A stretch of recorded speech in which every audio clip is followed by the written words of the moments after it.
America और Israel इस वक्त काफी परेशान नजर आ रहे हैं। दोनों के माथे पर शिकन नजर आ रही है।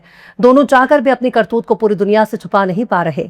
खासकर ट्रंप बाबू बंद कमरे की रंगीन फिल्मों को चाहकर भी भूल नहीं पा रहे और अपनी पुरानी करतूत को छुपाने के लिए वो हर हथकंडे को अपनाने की कोशिश कर रहे हैं, जिसके बदले वो अपने हर गलत काम को जायज ठहरा सकें। जेफरी एप्स्टीन उनकी कुंडली में एक ऐसा सांप बन बैठा है जिसने उनकी इज्जत को तहस नहस कर दिया। एप्स्टीन के साथ उनकी दोस्ती ने आज अमेरिका वालों को सोचने पर मजबूर कर दिया कि उनका सदर कितना बड़ा वहशी है। क्या सचमुच उनका सदर छोटी छोटी मासूम बच्चियों का आबरूरेजी करने वाला भेड़िया है या फिर कोई वहशी शख्स है?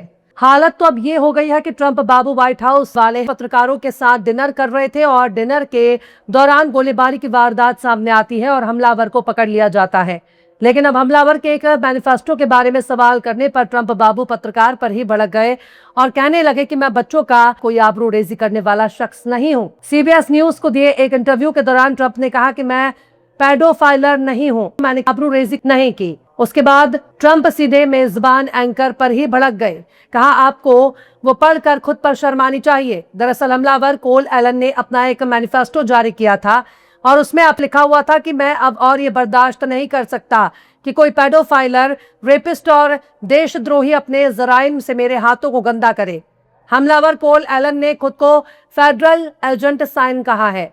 उसने ट्रंप इंतजामिया के तमाम अफसरों को अपना टारगेट बताया।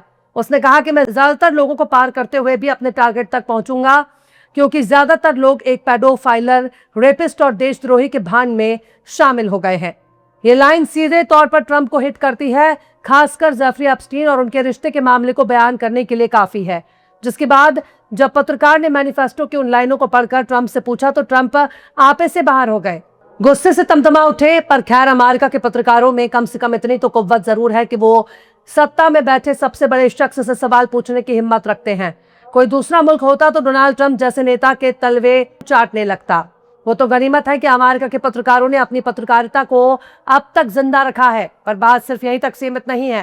लेबनान की तरफ से होने वाले जवाबी कार्रवाई ने बेंजामिन नेतन्याहू के होश फाख्ता कर दिए हैं। हिजबुल्लाह के खौफ से नेतन्याहू ने एक इजलास को ही कैंसिल कर दिया। साउथ लेबनान की तरफ से जवाबी हमलों की एक नई लहर आने के बाद नेतन्याहू ने ऊपर गलीली इलाके के माउंट मैरोन में इस साल के एक बड़े इजलास को रद्द करने का फैसला किया। नेतन्याहू अभी हाल ही में कैंसर का इलाज करा के वापस लौटे हैं और अभी तो वो खुद को फिटफाट बता रहे हैं, पर दुनिया जानती है कैंसर का इलाज इतनी आसानी से मुमकिन तो नहीं है।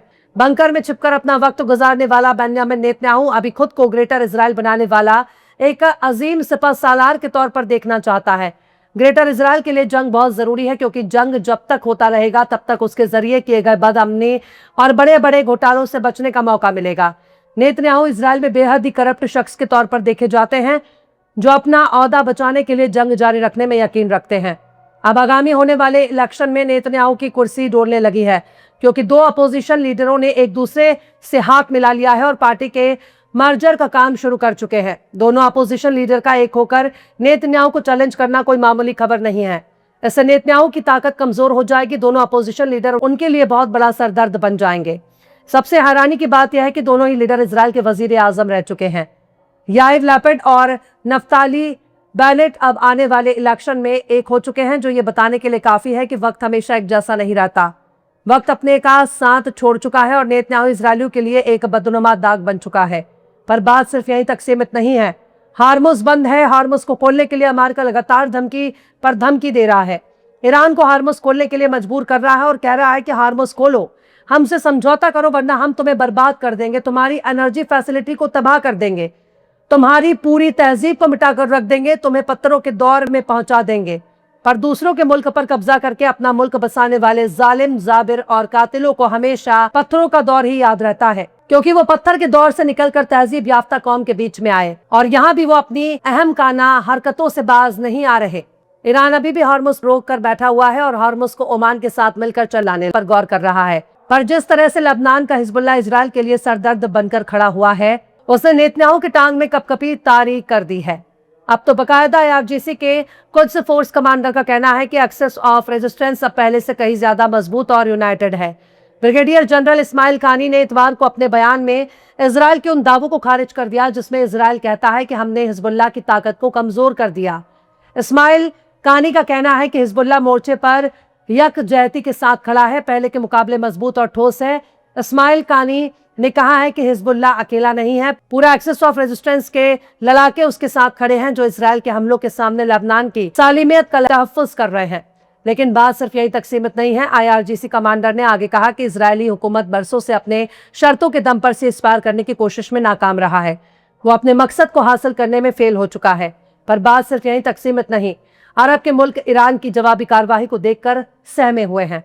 उन्हें इस बात का डर है कि कहीं आगे चलकर ईरान ने अरब के बादशाहों की तरफ मिसाइल दागने शुरू कर दी तो उनकी इस बादशाहत किसी काम की नहीं रह जाएगी। अब जॉर्डन के किंग अब्दुल्ला सेकंड ने इतवार को कहा है कि अमेरिका और ईरान के दरमियान किसी भी होने वाले समझौते में अरब मुल्कों की सिक्योरिटी की गारंटी भी होनी चाहिए। शाही दरबार से जारी बयान में किंग अब्दुल्ला सेकंड ने ओमान में कुवैती विदेश मंत्री के साथ मुलाकात का और दोनों देशों के बीच मजबूत ताल्लुकात बनाने पर जोर दिया। इलाकाई ताउन बढ़ाने के तरीकों पर बातचीत की। इसके साथ ही खित्ते में टेंशन कम करने के लिए मुश्तरका तौर पर कार्रवाई करने पर जोर दिया। जॉर्डन किंग इस बात से ज्यादा परेशान है। इस बार ईरान की जवाबी कार्रवाई में उनके देश का भी काफी नुकसान हुआ। जॉर्डन यानी उर्दुन ईरान पर हमले के लिए अपनी जमीन और आसमान का इस्तेमाल होने दे रहा है, और जब ईरान अपना जवाबी कार्रवाई करता है तब ईरान के हमलों को रोकने के लिए यही जॉर्डन सबसे आगे खड़ा हो जाता है। जॉर्डन की इजराइल के खिलाफ एक ढाल बनकर खड़ा हो जाता है। इजराइल पर होने वाले किसी भी हमले को रोकने के लिए वो सामने खड़ा हो जाता है। यानी हमला हम करने दें, पर सिर्फ ईरान पर हम करने दें, इजराइल पर कोई हमला नहीं होने देंगे। जॉर्डन की पूरी इकोनॉमी अमेरिका के रहमो करम पर चल रही है। जॉर्डन इजराइल का बेहद करीबी दोस्त माना जाता है। यह अब्राहम अकॉर्ड का हिस्सा नहीं है, लेकिन ग्रेटर इजराइल का हिस्सा जरूर है, क्योंकि लिटानी नदी से कब्जा करने के लिए जॉर्डन के इलाकों पर इजराइल की दावेदारी होना बेहद जरूरी है।